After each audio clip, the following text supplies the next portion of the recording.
Я, допустим, до сих пор не могу забыть, ну, опять же, это опять же гастролер, получается, спектакль «Тартюф» Новосибирского театра «Красный факел», который был на Сибирском транзите несколько лет назад здесь. Потряс меня просто.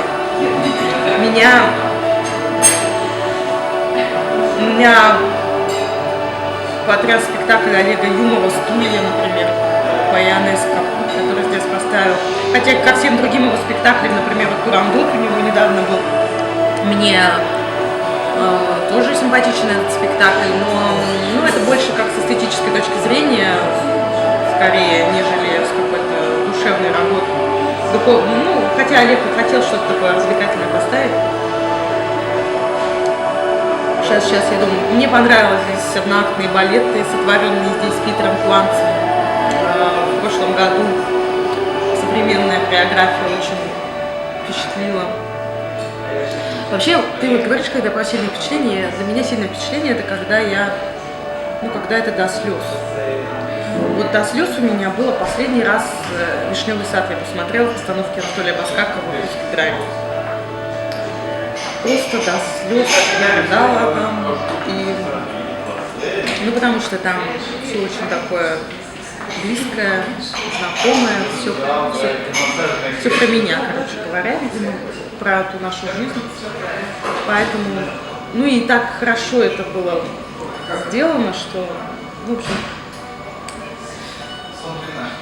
достучалась, в общем, до небес. Мне очень нравятся выставки Зарикто Доржи, Бадаши Нандакова. Была галерея Диас, выставлялась иркутская, здесь шикарная была. Диас? Диана Салацкая, есть там такая в Иркутске галеристка. Вот.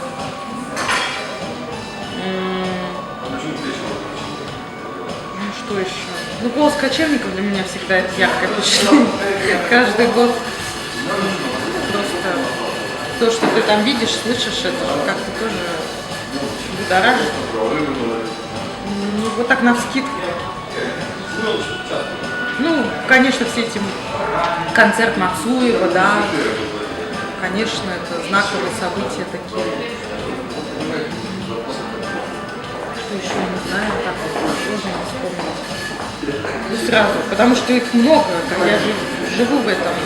И вот так быстренько вычленить что-то.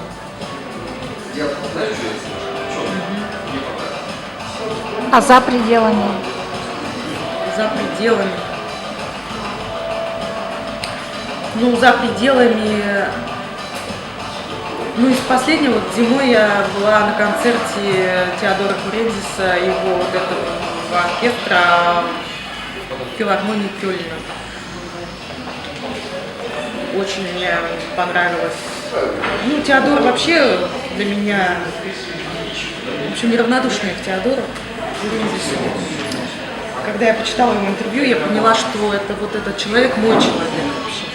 То есть то, что как он говорит, как он рассуждает, как он говорит, то, что он говорит о любви, например, о взаимоотношениях между людьми, это настолько вот мне близко и понятно, что я очень жалею, на самом деле, что вот этот человек, то есть так, у нас разные жизни, мы живем в других вообще разных мирах, и мы с ним никогда не встретимся, скорее всего. Но если встретимся, то на минуту буквально. Конечно же, концерты на фестивалях, где я была, и в Дании, и в Норвегии, выступление одного аргентинского оркестра Фернандо Фьера. Я забыть не могу, потому что это такие 14 парней там с дредами, такие рокеры, играют аргентинское танго на бандонеоне. Это так классно, так шикарно, и вот энергия. Вот вообще, я поняла, что меня вот вообще трогает то, где есть энергия, какая-то живая, когда тебе не скучно, когда тебя начинает там что-то восхищать, и ты ловишь себя на мысли, что у тебя какая-то на лице улыбка уже до ушей, и ты глаза выпучены, и ты уже влюблен. Влюблен в то, что ты видишь на сцене. Будь то это женщина, мужчина, какое-то произведение искусства, и ты прямо воодушевлен, вдохновлен.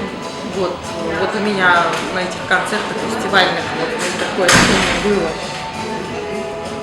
И кино, конечно же, Ну, кино я часто сейчас смотрю дома, в интернете или же на видео. В кинотеатры практически не хожу вообще. Сейчас точно.